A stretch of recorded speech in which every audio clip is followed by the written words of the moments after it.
Il-Prim Ministru Robert Abela inawgura il-proġett tal-Breakwater u l-Mall f'Buġibba li nbena mill-ġdid wara investiment ta' kważi 14 miljun euro.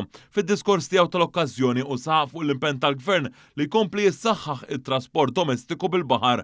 F'dan il-kuntest ħabbar li nħarġet sejħa l-proposti mill-privat biex joperaw servizz ta' trasport bil-baħar li jaqqat lil Taslima, Buġibba u Għawdex.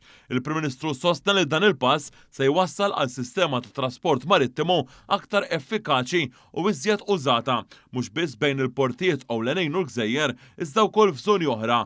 Żied jgħid li l-Gvern se jkompli jinkoraġġixxi l-użu ta' dan is-servizz billi joffri rotot bl-aħlas fosthom dik li taqqat lil Buġibba ma' Taslima. Il-proġett tal-Breakwater kien parzjalment iffinanzjat minn fondi Ewropej u kien imwettaq minn Infrastructure Malta.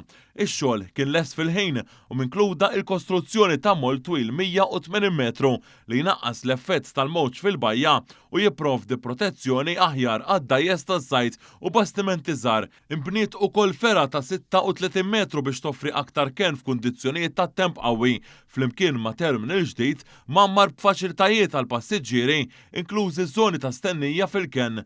Il-Prim Ministru irrimarka wkoll li din is-sena nnefqa fuq proġetti kapitali mistennija taqbeż il-biljun euro, id-doppju ta' dak li kien jintefaq fi żmien amministrazzjonijiet nazzjonalisti. Enfasizza li dan hu riżultat tal-ħidma ta' gvern impenjat li kabbar ekonomija reżiljenti u dinamika flimkien ma' negozjar ta' pakkett sostanzjali ta' fondi Ewropej li qed jintużaw fuq proġetti li jtejbu l-kwalità tal-ħajja tan-nies. Dal-proġett juri fuq kollox l-entużjażmu li għandna li nibqgħu nġibu bidla pożittiva f'dan il-pajjiż. L-eħfef kif qedtilkom fl-2020 kien illi nipposponu t-teħid tad-deċiżjonijiet.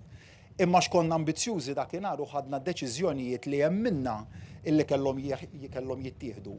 Illum qegħdin hawnhekk u ninawguraw proġett ieħor illi tlesta kompletament. Il-Ministru għat-Trasport u l-Infrastruttura Chris Bonnet qal li l-moll u l-ferry landing ġdid f'Buġibba huma pass importanti fil-viżjoni tal-Gvern għal sistema ta' trasport marittimu moderna.